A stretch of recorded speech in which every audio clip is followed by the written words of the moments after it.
Hi, I'm Bhihka. I'm 19, I'm from Dallas, Texas, and I am Indian. So my company's called Museé Beauty, and it's all about the intersection of makeup and fine art. Right now it's just basically like a creative collective, and we do a lot of photo shoots about makeup and how it's like kind of inspired by more traditional art pieces, but I'm hoping to eventually move it more towards having an actual product line. Museé Beauty is trying to disrupt the makeup industry by being more about a community instead of just about being a makeup brand.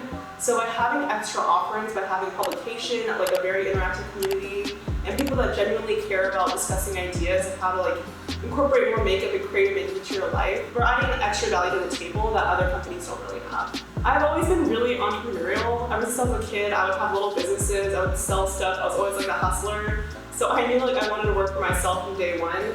I really don't see myself ever working in a big company just because I don't really take that ultimate authority. So I would love to be the one that's calling the shots, so to speak. As far as being in the entrepreneurship space, I think there's definitely pressure there because being a woman of color, you're already a minority.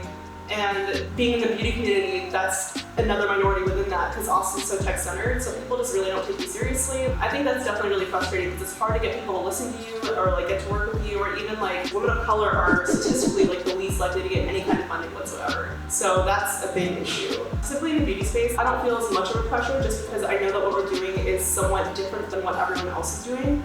Especially because right now there's like a lot more of a trend towards doing more natural beauty, more Glossier-esque brands. And with the trend of more creative makeup being on the rise, I see the opportunity to hop on that wave. So I don't feel as much pressure there, but definitely within the entrepreneurship space. I think I'm pretty lucky because when you think of the stereotypes of Indians, like we're either like, I don't know, like doctors or whatever, but also like there's so many people that are Indian business owners. And my family are definitely a family of business owners. So like everybody in my family is either an entrepreneur or they like work or on some like their own project or their own boss. My parents have always been super supportive of me being entrepreneurial, and like they've always given me the tools and support, so I'm very, very lucky for that. I hope to build a brand that I can continue working on outside of college. I'm starting it now and building it up, so hopefully by the time that I graduate, it's a thing that I can make money from, and just continue building it from there.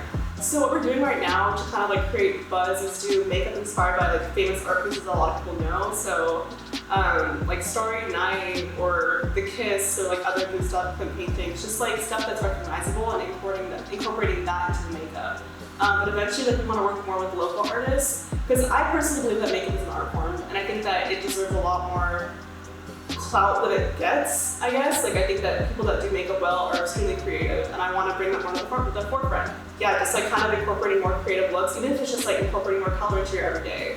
So I think in short-term future, what I see happening is that we get our first print publication out, we start releasing images and photos and like building up hype of like what we're doing, like the images, the visuals, everything.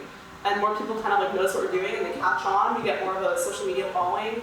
And then right now I'm like working with my co-founder, who's my sister, and we're working on developing actually like manufactured products. So that's something that I hope to have out by 2020 is like our first initial product line. And then just growing it from there because I want each collection to be inspired by an art movement. So I want to do Impressionism first because that's personally my favorite art movement. So that's kind of like the goal, is eventually have like our own product line and then build out from there. Renaissance, Harlem Renaissance, just, yeah. Thank you so much for watching Using Color. Check out these videos here and here, and don't forget to subscribe.